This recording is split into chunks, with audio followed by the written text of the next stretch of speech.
सिद्धिभ्यः। जय श्री ओम नमः सिद्धिभ्यः।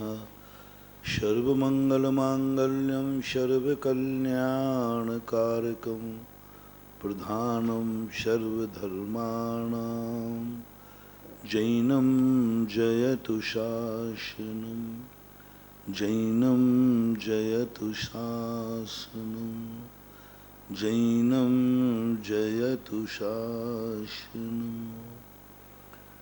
पंच परमेष्टि भगवान की जय। आचार्य श्री गुरुवर कुंद कुंद महाराज की जय। आचार्य श्री गुरुवर विद्यासागर जी महाराज की जय। परम पूज्य निर्यापक श्रमण श्री सुधासागर जी महाराज की जय।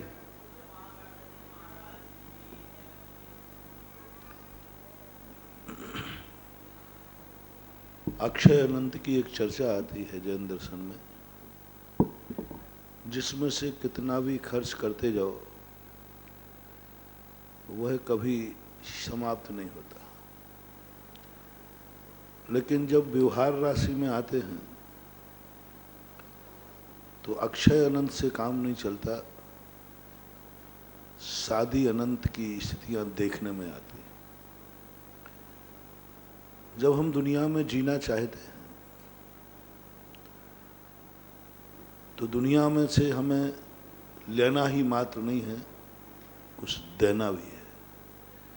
यदि हम नहीं देंगे तो वो उजड़ जाएगा, क्योंकि ये दुनिया जो उपयोग में आने वाली है वह अक्षय अनंत रूप नहीं है। यह बीच बीच में नष्ट को प्राप्त होती, समाप्त को प्राप्त होती। उत्पाद ही व्यय होता जाए और उत्पाद ना हो तो व्यय की एक सीमा होती है। आज दुनिया में जिनके साथ हम जी रहे हैं, जो हमें जीवित रखने में कारण है, मात उनसे हम लेना ही जानते हैं, उनका हम शोषण करना जानते हैं, उनको हम चूसना चाहते हैं। फल ही नहीं पत्ते भी तोड़ देते, पत्ते नहीं जड़ें भी तोड़ देते, जड़ें ही नहीं तना भी तोड़ देते, तना ही नहीं जड़ों को भी उखाड़ देते। कहाँ तक प्रकृति करे? प्रकृति कहती है मैं क्या करूं? तुम फल अकेले तोड़ोगे तो फिर भी मैं अक्षय अनंत हो जाऊंगी। फल अकेले तोड़ोगे तो मैं अक्षय अनंत हो जाऊंगी। पत्ते तोड़ोगे तो फिर भी मैं बर्दाश्त कर लूंगी। डाली तोड़ोगे हम फिर से डालियां उगा देंगे। डालियों तक तो अपन तोड़ देते हैं, डालियां फिर आ जाए।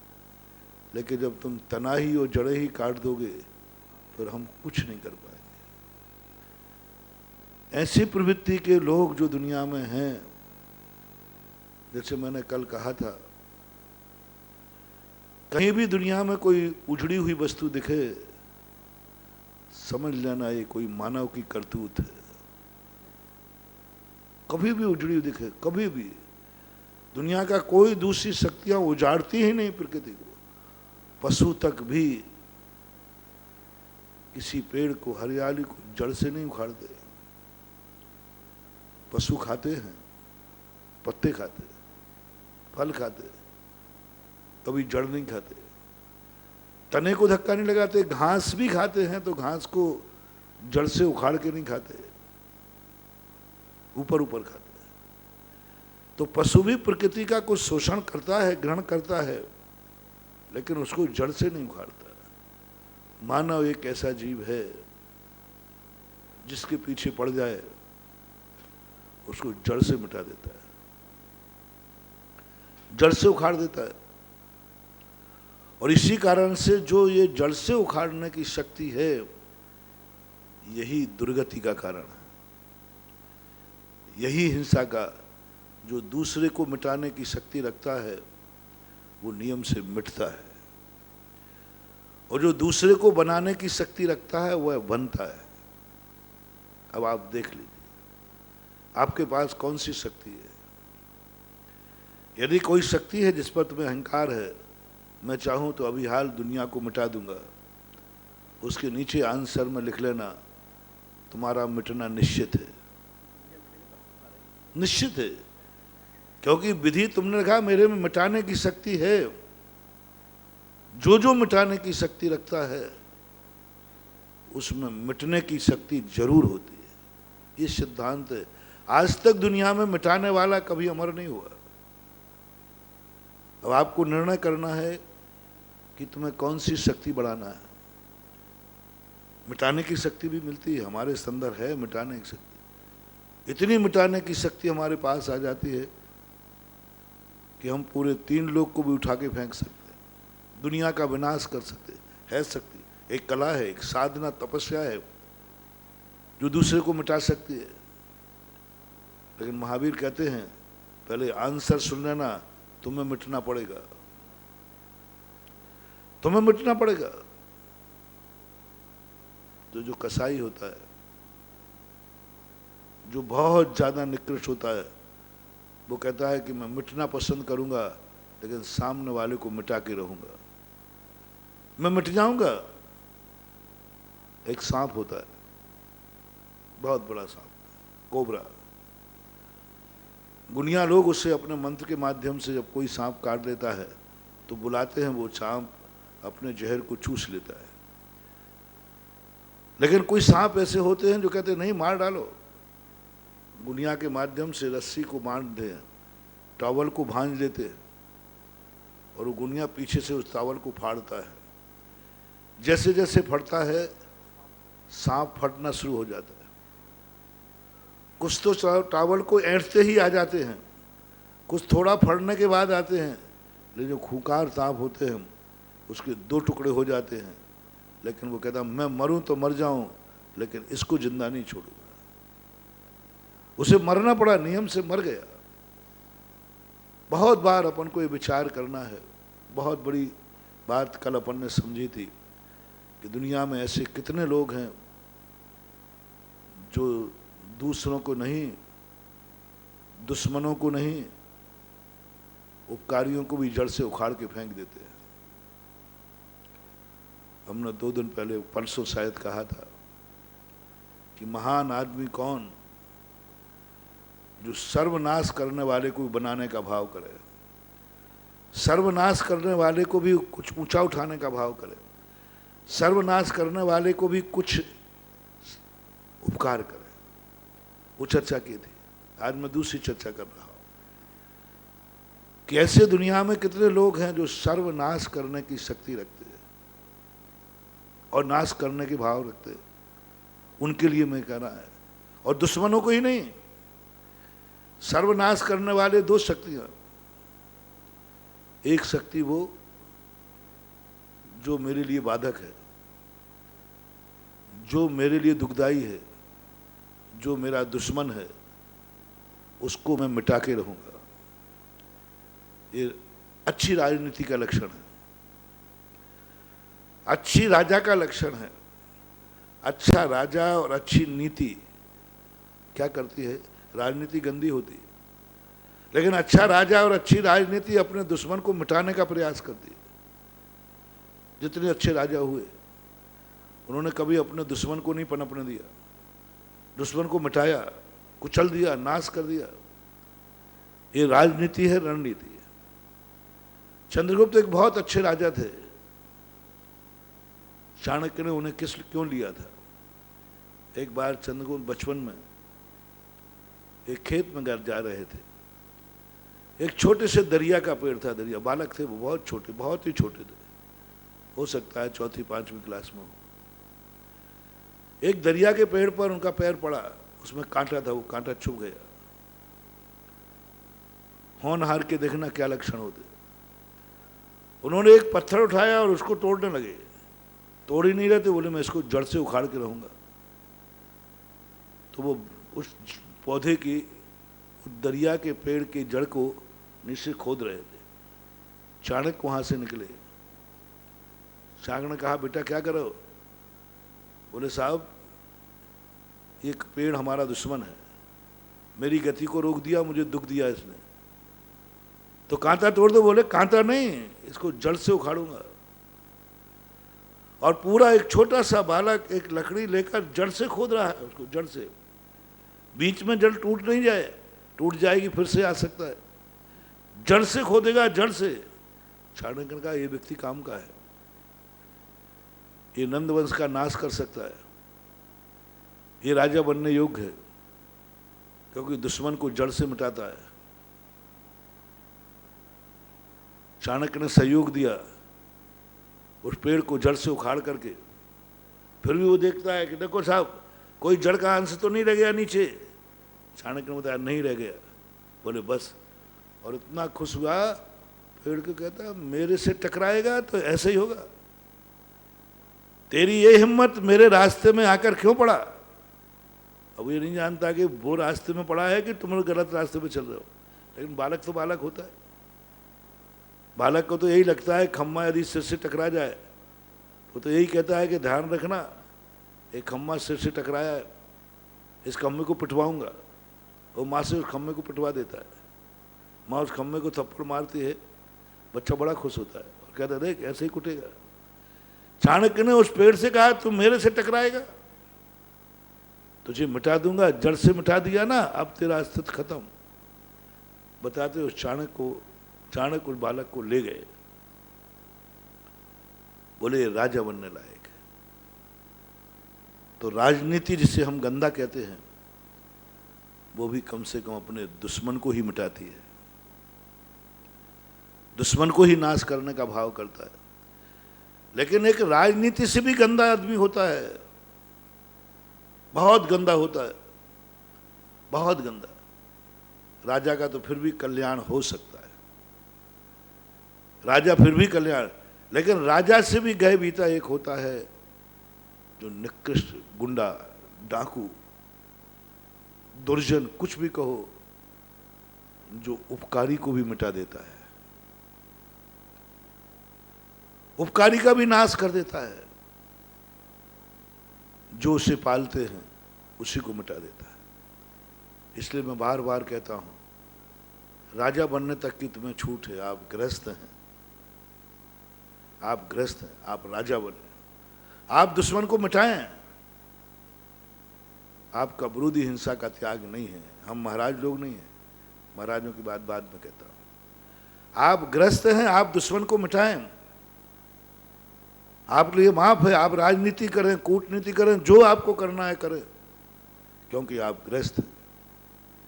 लेकिन बस इतना सा ध्यान रखना है, जिसको तुम मिटा रहे हो कहीं वो तुम्हारा उपकारी तो नहीं है, त्रिकाली, कल भी था, आज भी है और कल भी रहेगा। ये सोच लेना, बस मिटा देना, बिल्कुल बर्बाद कर देना जो भी तुम्हें। लेकिन पहले देख लेना कि कहीं से थोड़ा बहुत भी उपकार किया हो इसने, थोड़ा सा भी।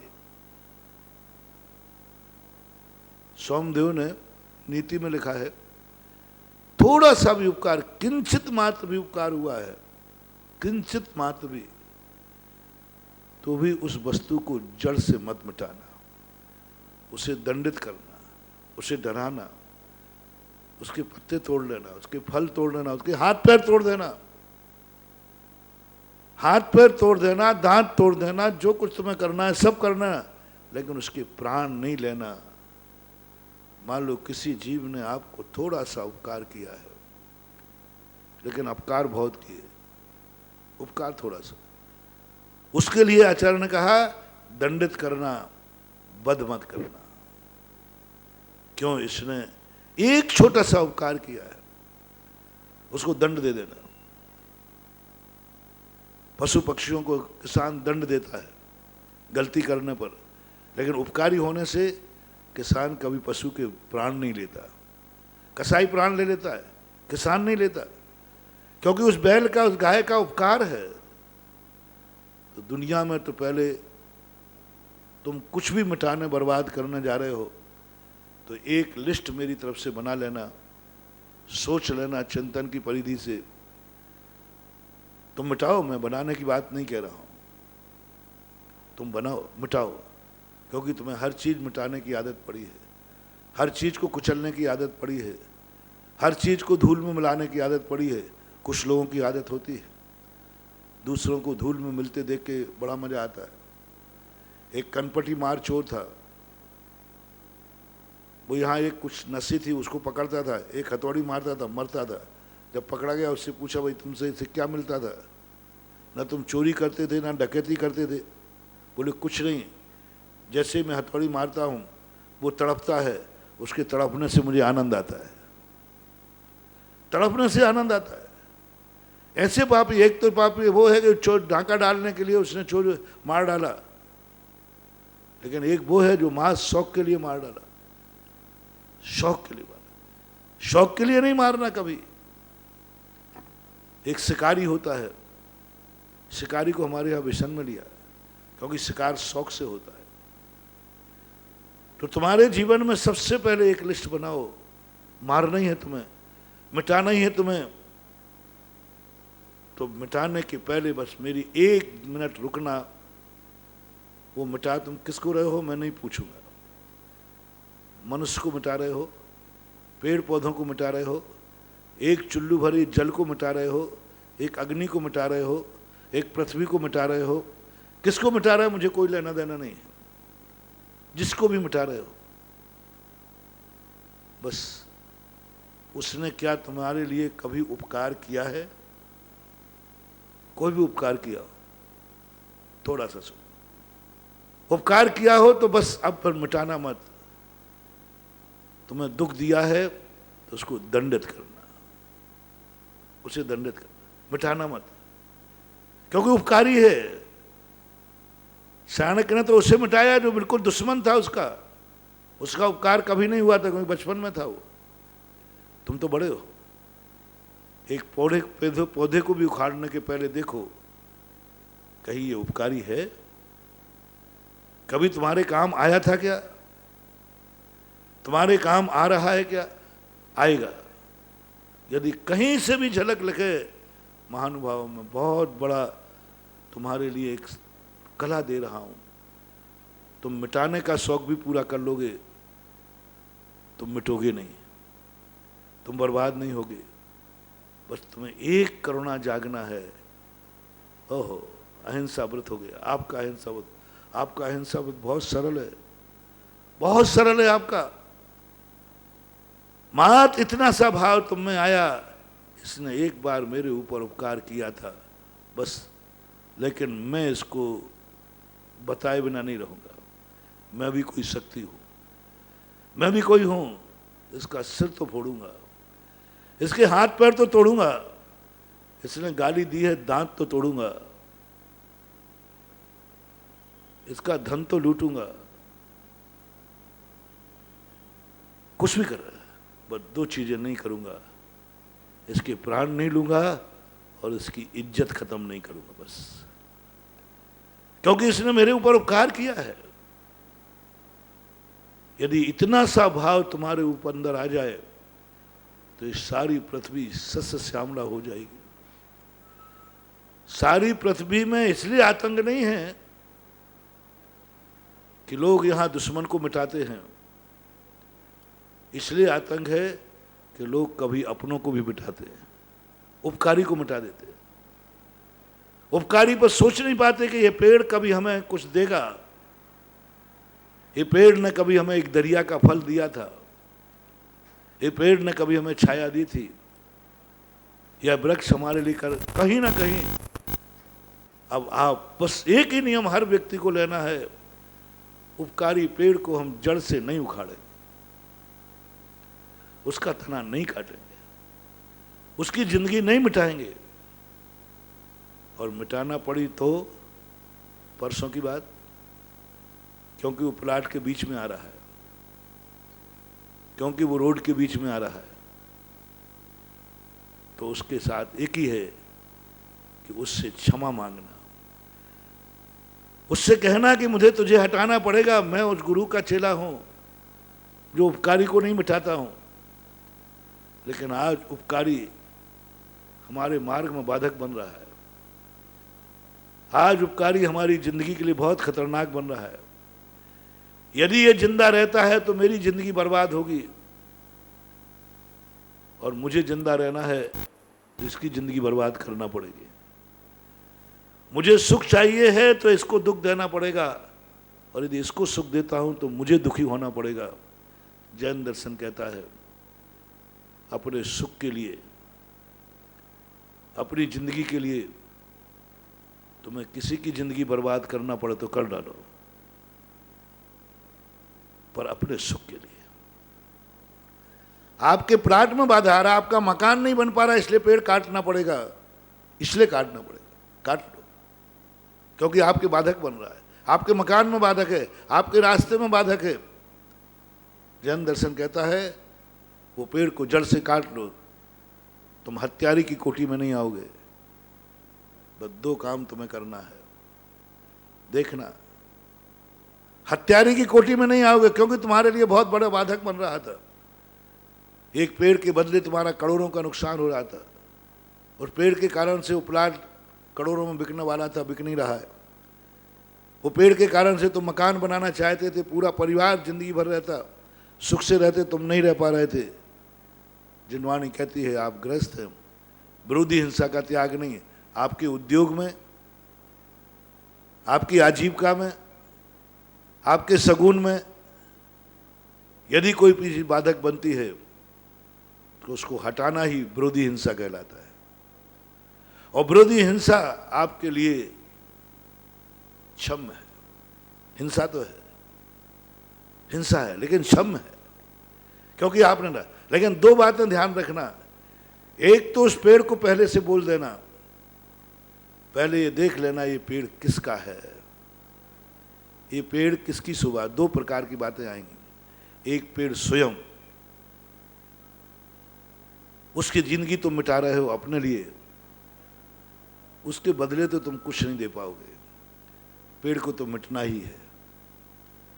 हो सके यदि छोटा हो तो करुणा दया करके उसको दूसरे स्थान पर रोपण कर देना, उसको दूसरे स्थान पर रख देना, लेकिन ऐसा कम हो पाएगा क्योंकि बड़े बड़े पेड़ होते हैं। तो पेड़ की जिंदगी तो तुम्हें बर्बाद करना पड़ेगी। दुनिया में आज तक कोई भी व्यक्ति किसी की जिंदगी बर्बाद किए बिना सुखी नहीं हो पाया, कोई नहीं हो पाया। जब एक श्वास हम लेते हैं, असंख्यात जीवों की जिंदगी बर्बाद करते हैं, तब हमें आधे मिनट के लिए श्वास मिलती है, प्राण मिलते हैं। असंख्यात जीव मरते हैं एक श्वास में, एक वचन निकालते हैं, असंख्यात जीव मरते हैं, एक कदम चढ़ाते हैं, असंख्यात जीव मरते हैं। सब तरफ जीवों को दुख पहनाए बिना तुम्हें सुख नहीं मिलेगा, मिल भी नहीं सकता। ये पाप तो तुमसे होगा। इसीलिए अनादिकाल से कोई कितने ही धर्म करे, चाहे कुछ भी करे, 47 पाप कर्म तो बंधेंगे बंधेंगे। लोग कहते महाराज जी मैं तो पूजा कर रहा हूं, मैं तो ध्यान कर रहा हूं, अब माला फेर रहा है, ध्यान कर रहा है, तो इसे कौन सा पाप बंद हो रहा है? धर्म ध्यान कर रहा है। जिनवाणी कहती है ये श्वास लेते समय असंख्यात जीव मर रहे हैं, ये पाप हो रहा है, कर नहीं रहा लेकिन हो रहा है, लेकिन तेरे निमित्त से हो रहा है। 47 कर्म अनादिकाल से एक समय को भी नहीं रुके, एक समय को भी नहीं। ज्ञानावर्णी, दर्शनावर्णी, मोहिनी और अंतराय, घाती और नियम से बनते हैं। चाहे मुनिराज क्यों ना हो, चाहे तुम सामायिक में बैठे हो, चाहे पूजा कर रहे हो, चाहे जाप दे रहे हो, चाहे मन वचन काय की गुप्ती में बैठे हो, 10वें 9वें गुण स्थान तक ये कर्म निरंतर बनते हैं, क्योंकि हम किसी को दुख दिए बिना सुखी नहीं हो सकते। संसार में ऐसा कोई भी व्यक्ति नहीं है जो दूसरे के दुख को दिए बिना सुखी हो जाए। हमारे द्वारा किसी को दुख नहीं होगा, मैं सुखी हो जाऊंगा, हो ही नहीं सकता ऐसा। हर व्यक्ति की मुस्कान किसी के आंसुओं पर खड़ी है। हर व्यक्ति का सुख किसी के जीवन की जिंदगी को बर्बाद करता है। जैसे मैंने कहा, हम श्वास लेकर जिंदा रहते हैं, जब असंख्यात जीव मरते हैं तब हम 1 मिनट जिंदा रहते हैं। बोलो कितनी पापन है ये जिंदगी, कितनी पापन है ये जिंदगी। देवता इसलिए कम पापी होते हैं क्योंकि वे श्वास जल्दी जल्दी नहीं लेते, वर्षों में, महीनों में, हजारों सालों में मिलता है उनको, और उनके द्वारा गए हुए में असंख्यात जीवों की बरादना नहीं होती। क्योंकि देवताओं का शरीर में अग्नि नहीं होती, देवता के शरीर में सप्त कुधातु नहीं होती, देवताओं के द्वारा आधा कर्म नहीं होता, देवताओं के द्वारा आधा कर्म की स्थिति नहीं बनती।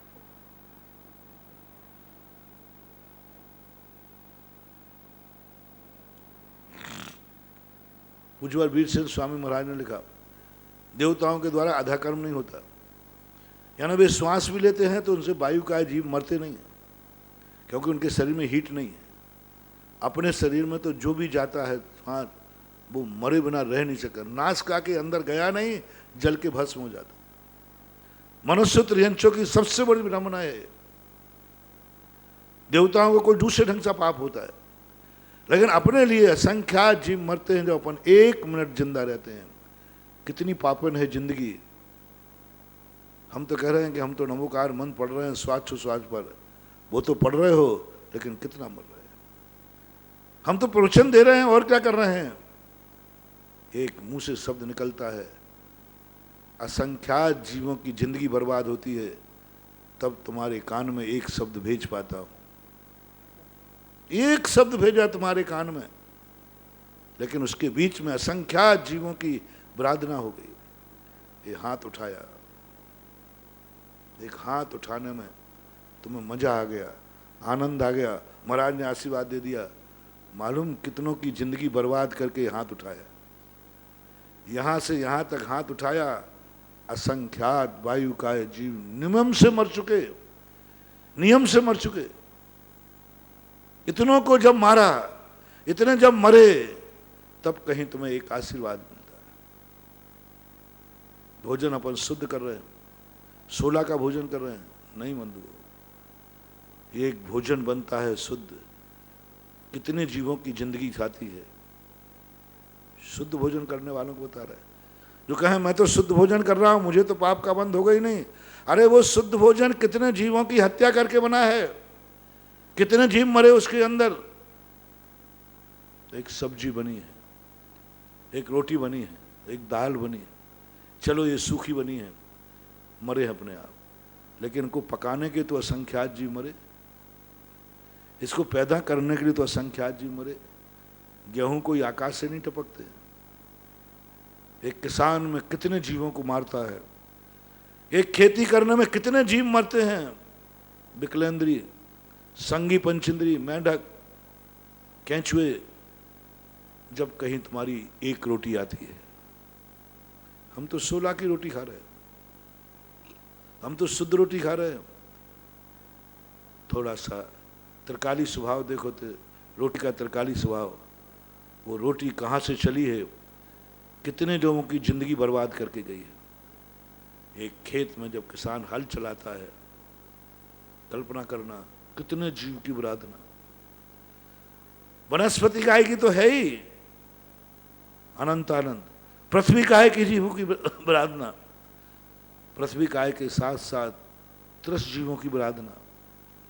कितनों के घर उजाड़ती है एक किसान खेती करते समय। ये रोटी कोई साधारण नहीं है। आपके हाथ पर रोटी आ गई, आप तो अहंकार में हैं, मैं तो शुद्ध रोटी खा रहा हूं, लेकिन कैमरा लगा हुआ है, आप कैमरे की नजर में हैं, आप कैमरे की नजर में है कि ये रोटी कितनों की हत्या करके आई है। देखो कितनों की उजाड़े। इसका एक उदाहरण देखना आप, जब कहीं खेत पे हल चल रहा हो तो उस हल चलने के पीछे पीछे बगले घूमते हैं। बगले 2 चीज, क्योंकि जो वहां जीव थे उनके घर उजड़ गए, वे भागेंगे, वो मार डालता है। और यदि हल नहीं चलता है तो वो सब छुपे हुए थे, बगले को कुछ नहीं मिल रहा था। हल चलते ही बगले पीछे पीछे चलते हैं। बगले कोई हरियाली नहीं खाते, बगले जीव खाते हैं, मरे जीव, जिंदा जीव। इतने जीवों की हत्या होती है, तब एक रोटी तुम्हारे हाथ पे आती है। 16 की रोटी है। अब 16 की रोटी खाते हुए भी तुम्हें कर्म का बंध हो रहा है, क्योंकि उसके पीछे क्या है। 1 गिलास पानी पिया तुमने, बहुत अच्छा पानी पिया, शुद्ध गर्म पानी पिया, लेकिन उस पानी पीने के लिए कितनी बड़ी हिंसा हुई। कुआं खोदा गया, पृथ्वी का है, जल काय को अग्नि पर रखा गया। शुद्ध 16 का भोजन करने वाले अहंकार में न रहें। एक शुद्ध भोजन की थाली सब तरफ से देख लो, चाहे वनस्पति की तरफ देख लो, एक सब्जी बनती है, हम तो अभक्ष नहीं खाते हैं, हम तो भक्ष खाते हैं, लौकी खाते हैं, हम तो भक्ष खाते हैं। उस भक्त सब्जी में भी अनंतानंत जीवों की हत्या हुई है, तब कहीं तुम्हें 2 रोटियों के लिए सब्जी बनी है, तब कहीं तुम्हें हरी मिर्ची की चटनी मिली है, कब कहीं तुम्हें एक आम का अचार मिला है। देखो थोड़ी सी कल्पना, कुछ भी करो, अनंतानंत जीव मरते हैं, तब कहीं हमें रसना इंद्री का स्वाद आता है। अनंतानंत, एक हरी मिर्ची में भी अनंतानंत जीव हैं, वो मरेंगे तब हमारे लिए थोड़ी देर के लिए चटपटा आएगा, थोड़ी देर के लिए चटपटा आएगा। अनंत जीव, नियम से, अनंत से कम मत मानना। तुरई बनी, लौकी बनी, कुछ भी बना लो, अनंत जीवों की जिंदगी बर्बाद करके अपना 6 घंटे के लिए पेट भरता है। मैंने सोचा था बहुत पहले, इस 47 कर्म तो नहीं बदलना चाहिए, कम से कम धर्मात्माओं को नहीं चलना, मुनि महाराज को नहीं बनना चाहिए, क्योंकि वो तो कोई पाप करते ही नहीं। लेकिन उनके लिए पाप कितना होता है। जब थोड़ी अकल आई, तब थोड़ी चिंतन के कुछ सूत्र खुले, ओहो, तब तो मैंने कहा 47 कर्म कम है, और बंधना चाहिए, और बंधना चाहिए। कम से कम ये दृष्टि तो कम से कम आ जाए। वो तो तुम टाल नहीं सकते, उसके बिना तुम रह नहीं सकते, कि तुम्हारी पग पग की जिंदगी में, पग पग के सुख में दूसरों के आंसुओं पर तुम्हारे मुस्कान है। दूसरे की जिंदगी विनाश करके तुम जी रहे हो, कोई बात नहीं, बंद तो होगा, लेकिन वो बंद आलोचना मात से कट जाएगा। वो बंद आएगा, लेकिन छोटा सा झोंका देके चला जाएगा। वो तकलीफ देगा, लेकिन बहुत छोटी सी, हल्की, बहुत कम तकलीफ देगी, क्योंकि उस हिंसा के बिना आप जी नहीं सकते। आपने अपने जीने के लिए सब कुछ किया है, अपरिहार। बहुत सारे लोग मांसाहारी कहते हैं कि जैनी लोग भी तो हिंसा करते हैं। जैन धर्म में पानी, जल, अग्नि, वनस्पति सब जीव हैं, इनको मारे बिना कहां से हो सकता है? मैंने कहा बिल्कुल बराबर है, मैं तो स्वीकार कर रहा हूं, जीवानाम जीवस्य भक्षणम, जीव जीव के बिना जिंदा रह नहीं सकता। एक कोई जिंदा रहेगा, या तो तुम सुखी रहोगे या कोई दूसरा दुखी होगा। जब एक दुखी होता है, एक नहीं अनगिनत दुखी होते हैं, तब एक सुखी होता है। मैंने जग की अजब तस्वीर देखी, एक हंसता है 10 रोते। एक हंसता है जब रोते, एक को हंसी देना है तो 10 को रुलाना पड़ेगा। एक को जिंदा रहना है तो अनंतों को मारना पड़ेगा। एक को ऊंचाइयां देना है तो किसी ना किसी को जमीन में रौंदना पड़ेगा। ये प्रकृति का सिद्धांत है, मजबूर है।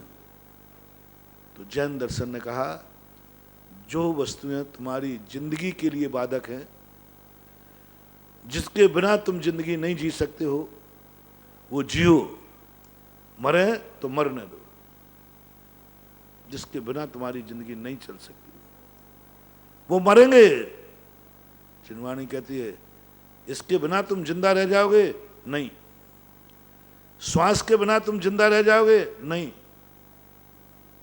तो उन्होंने कहा ठीक है, श्वास लो, जीव मरेंगे, मरने दो। तुम मरने का भाव मत करना, तो हम श्वास लेने का भाव करना। बंद तो होगा, लेकिन वो खतरनाक नहीं होगा, बस अपरिहार। देखो, दूसरा कोई भोजन है क्या तुम्हारे पास? अमृत है कोई जिसमें वनस्पति काय जीवों की हिंसा ना हो? नहीं है। तो उन्होंने कहा मरते हैं, मरने दो। तुम मारने का भाव मत करना, आलोचना मात से वो पाप कट जाएगा, बंधेगा तो सही। पानी के बिना जी सकते हो? नहीं जी सकते। और पानी में जीव मरेंगे, मरने दो।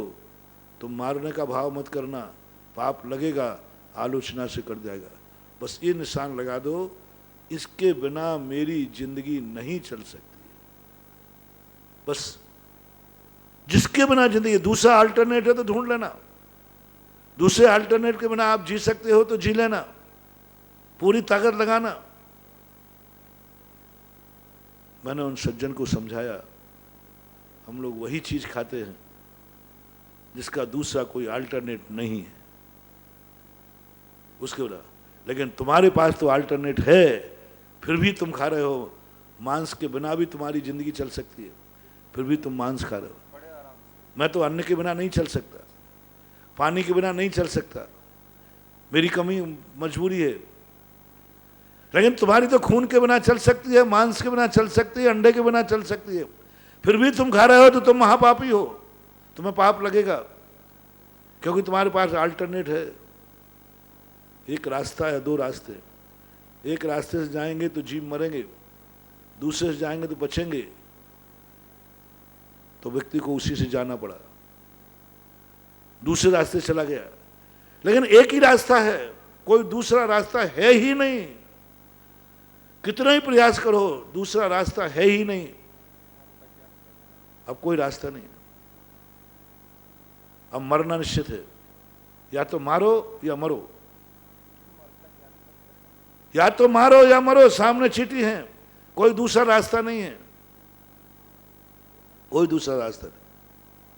या तो मरोगे, यदि नहीं जाओगे तो।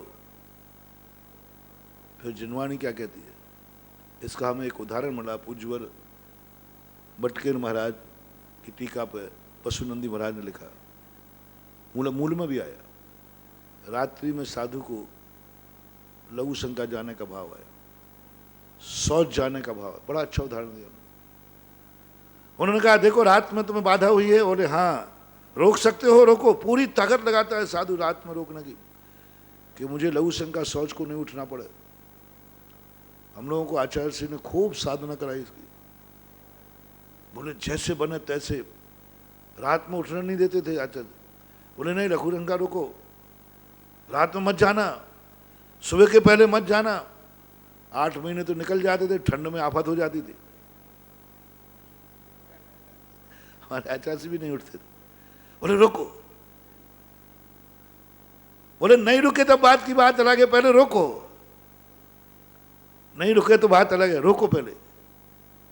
सोच रोको, सुबह जाना, रोको जितनी ताकत लगे।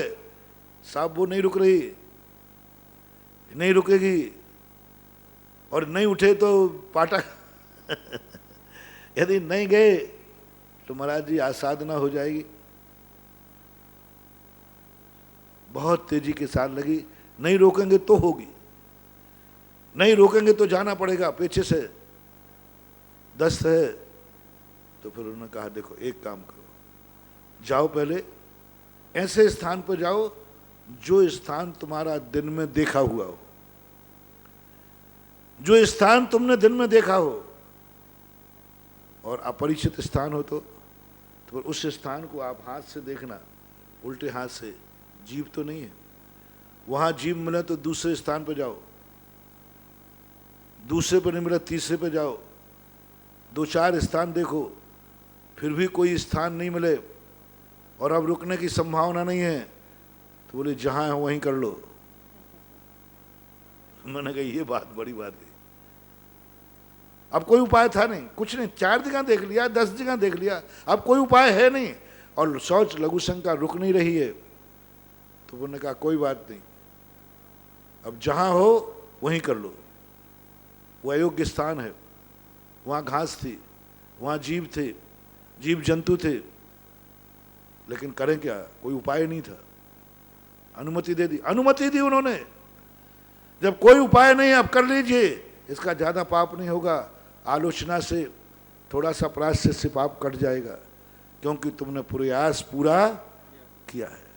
पूरा प्रयास किया, 4 स्थानों पे गए, रोक के गए, फिर भी नहीं मिला तो क्या करें। इस उपलक्षण को पढ़ने के बाद मैंने बहुत कुछ चिंतन किया।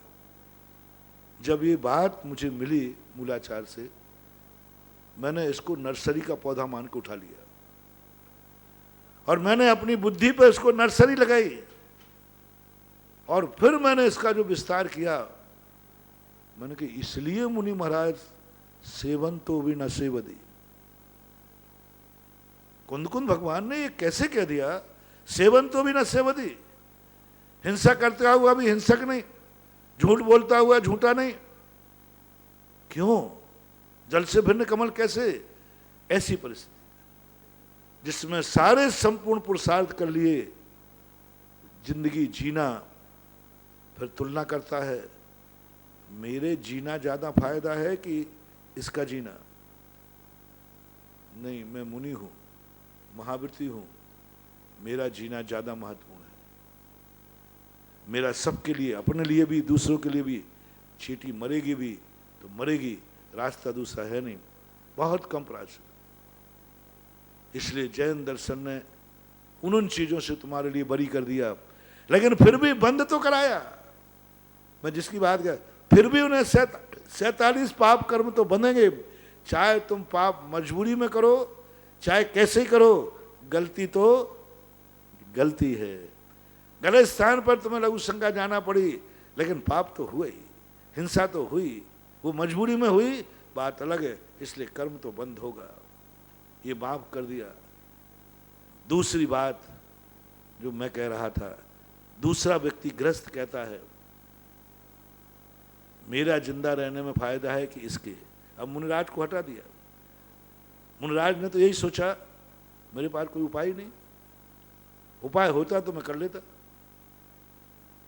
इसके बिना मुनिव्रत चला जाएगा, जिंदगी खत्म हो जाएगी, महात्रिकाल है। लेकिन ग्रस्त के लिए दूसरा कहा, मैं ग्रस्त हूं, मेरे लिए क्या करूं? तो तुम्हारे लिए कहा जाता है कि तुम जीव मारने की बात आवे तो तुम्हारा जिंदा रहना जरूरी है क्या उसका जिंदा रहना जरूरी है? इस दुनिया में किससे किसका उपकार होने वाला है? कौन किसका उपकार करने वाला है? तुम जिंदा रहोगे तो ज्यादा उपकार है, या वो जिंदा रहेगा तो ज्यादा उपकार है? दोनों में से एक को मरना है। स्वयं फैसला करो, कौन उपकार, किसका जिंदा रहना जरूरी है? महाराज मेरा जिंदा रहना जरूरी है, चींटी का नहीं, क्योंकि मेरे मरते ही पूरा घर उजड़ जाएगा, मेरे घर से ही पूरी आजीविका, रत्न धर्म, पता नहीं कितनी हानि होगी, एक चींटी की मरते कितनी होगी। उन्होंने कहा ठीक है, चींटी मारो मत, मरती है तो मरने दो, तुम जीवित रह जाओ।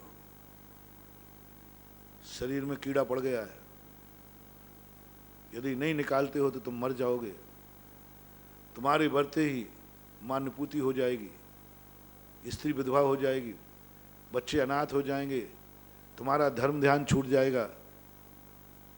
और कीड़ा है घाव के अंदर, निकालते वो मरेगा। जैन दर्शन तुरंत कंप्यूटर निकाला, कीड़े के जिंदा रहने से इस दुनिया को फायदा है कि तुम्हारे खुद के रहने से? निर्णय करो, फैसला करो। बोले मेरे रहने से फायदा है, मेरे मरने से नुकसान है। जैन दर्शन कहता है कीड़ा को मारना मत, मरता है तो मरने दो, तुम जिंदा रहो, तुम्हारा जिंदा रहना जरूरी है। कीड़ा मरेगा, मरने दो, कोई ज्यादा पाप नहीं लगेगा, आलोचना का लगेगा, क्योंकि तुम्हारा जिंदा रहना अलग है, जरूरी है। तुम्हारे से कितने लोगों की जिंदगी बनी हुई है। अभय दान में यही तो कहा, शुक्र ने निर्णय लिया आज 2 में से 1 मरेगा। देखना, मारने की हिंसा का संकल्प, संकल्प पूर्वक मारने का भाव, 2 में से 1 मरेगा।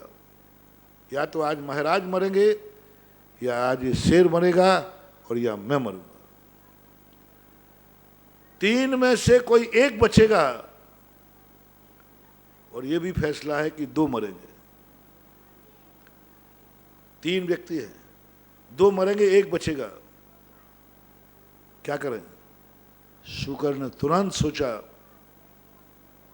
कि दुनिया में किसका जिंदा रहना जरूरी है, किसका जिंदा रहने से उपकार होगा। तुरंत फैसला किया मुनिराज का जिंदा रहना जरूरी है। ये शेर मर भी जाएगा तो क्या करेगा, जितने जल्दी मरेगा उतने हिरण बचेंगे, और मैं भी मर जिंदा रह के क्या करूंगा, क्या काम का हूं मैं, क्या हूं? अधिकतम वृत्त प्राप्त कर लूं तो पंचम गुण स्थान है। मुनिराज के तो दर्शन से सम्यक दर्शन होता है। मुनिराज तो उपकार करते हैं, मुनिराज का दर्शन तो जगत का कर। ओहो, उसने कहा निपटाओ और निपट जाओ, निपटाओ और निपट जाओ। महाराज को बचाने के लिए हानि लाभ देख लिया, तुरंत जमा लिया। मुनिराज का जिंदा रहना जरूरी है। शेर को मार डाला, मार डाला, बुद्धिपूर्वक मारा है। ऐसे निशान बनाता था मिला करके, अब की बार मैं इसको बिल्टा ही दूंगा। जो युद्ध बनाया, और सूकर खुद मालूम है कि मैं मरूंगा पक्का है, शेर से कौन बचेगा। मर गया, मार डाला, एक महाराज को बचा लिया। जैन दर्शन गृहस्थ से कहता है, तुम किसी मारने और जिंदा रखने के पहले ये फैसला करो, हानि लाभ किस में ज्यादा है, किसके जिंदा रहने में, किसके मारने में है। बस आपके लिए छूट है गृहस्थों का, इसी का नाम है विरोधी हिंसा। हानि लाभ देख लेना पहले, तुम्हारे लिए किससे का, तुम्हारा जिंदा रहने से कितना फायदा है। इसलिए गृहस्थ उन सब चीजों के लिए, उद्योगी आरंभी विरोधी हिंसाओं को गृहस्थ को इसलिए माफ कर दिया गया, छोड़ दिया। लेकिन बंद होगा कर्म का, क्योंकि हिंसा तो हिंसा है, लेकिन उसने हानि लाभ देख के किया है, इसलिए उसने उपकार भी किया है। एक माँ को निपुति होने से बचा लिया, एक स्त्री को विधवा होने से बचा लिया, एक शेर से बचा लिया, एक महाराज को, मुनि महाराज को, एक रत्नत्रधारी को, एक चलते फिरते आयतन को बचा लिया। शेर को मार डाला, मर गया। ऐसी जिंदगी तुम्हारी गृहस्थी में, जब तुम्हें कोई हिंसा करना पड़े तो आप पहले सोचना, हानि लाभ सोचना, हानि लाभ पर विचार करना। यदि ये विचार करके तुम जिंदगी जीते हो, ये विचार करके तुम गृहस्थी जीते हो, तो तुम हिंसक होके, हिंसाएं तो होंगी लेकिन तुम हिंसक नहीं कहलाओगे। ये महावीर का सोच था। ये जैन दर्शन का बहुत बड़ा कंसेप्ट है। ये दुनिया में किसी दर्शन में नहीं मिलेगा, जैन दर्शन में मिलेगा। तीसरी छूट दी कि यह जीव तुम्हारी जिंदगी में कितना बाधक है, परसेंटेज निकालो। वो तुम्हारी जिंदगी मिटाएगा नहीं। अभी हम मिटाने की बात कर रहे थे, वो जिंदगी तुम्हारी मिटाएगा नहीं, तुम्हारा जीवन नहीं छींचेगा, लेकिन तुम्हारे कार्य में बाधक बन सकता है, बाधक बनेगा। और बाधक बन करके वो तुम्हारी जिंदगी, हर कार्य में बाधक बनेगा। तो उसके लिए कहा, तुम इसको मारना मत, इसको दंडित करो,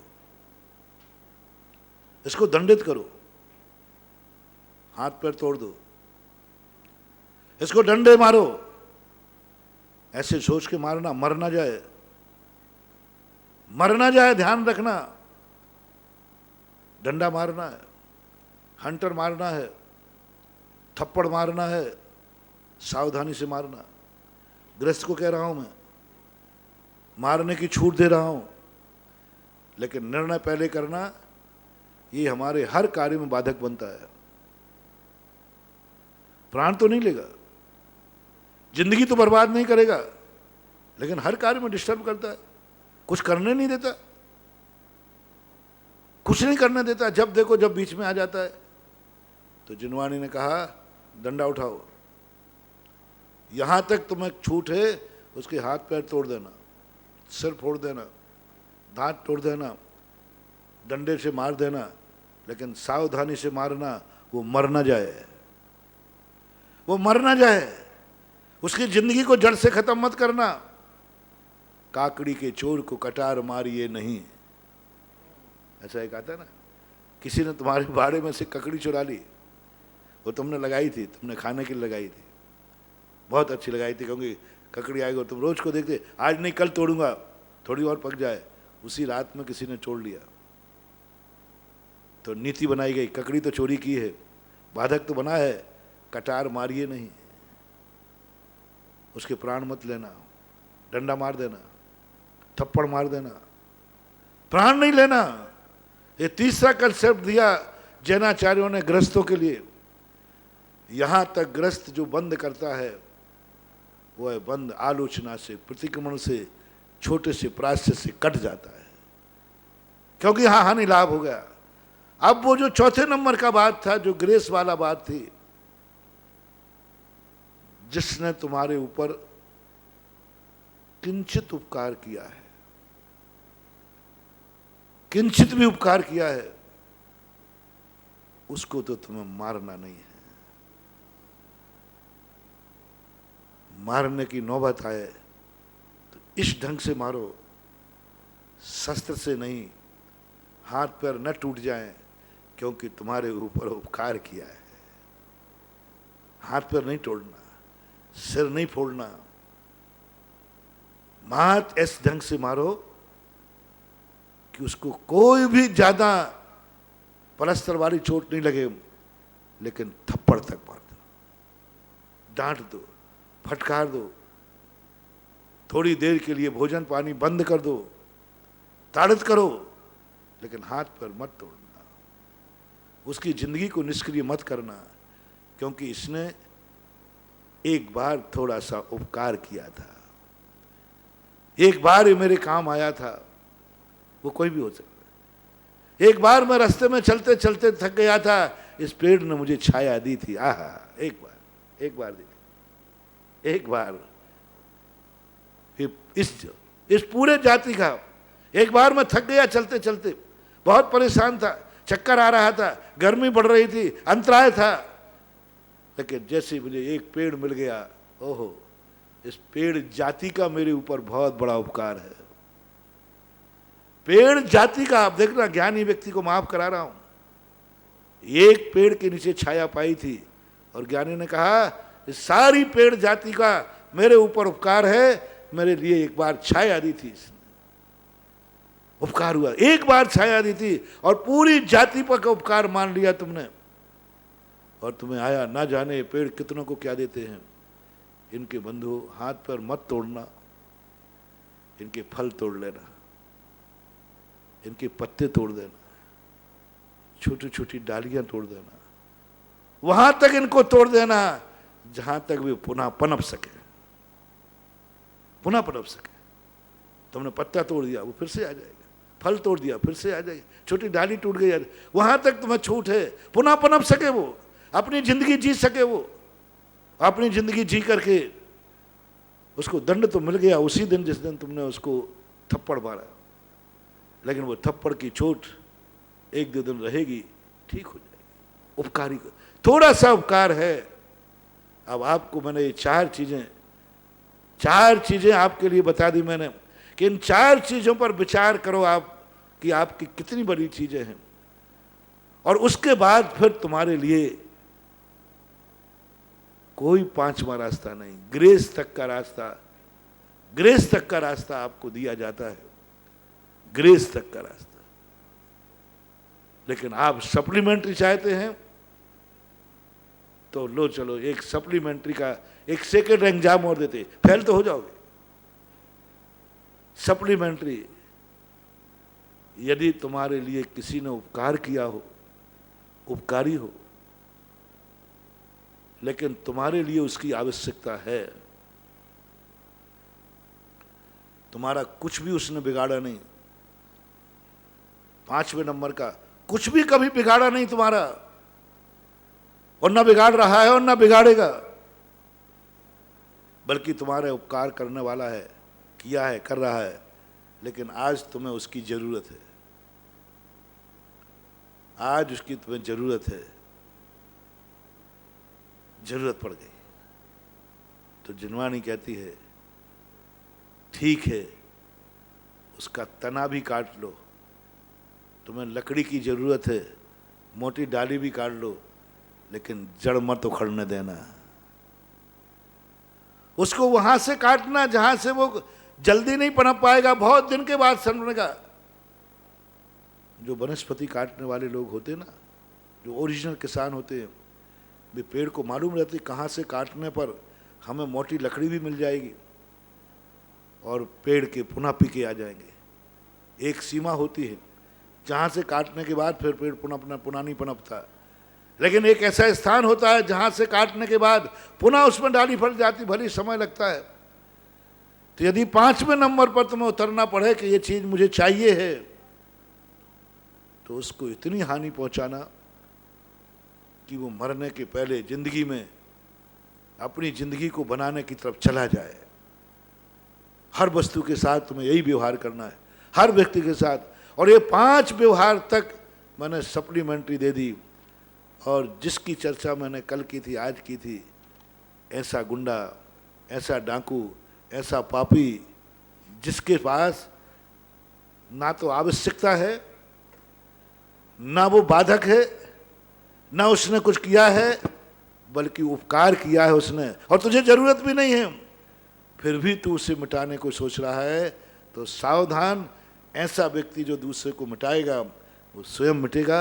आज इतना ही कहता हूँ, फिर चर्चा करना। महावीर भगवान पूरी परम पूज्य निर्यापक श्रमण मुनि पुंगव श्री सुधासागर जी महाराज की जय। समस्त मुनि संघ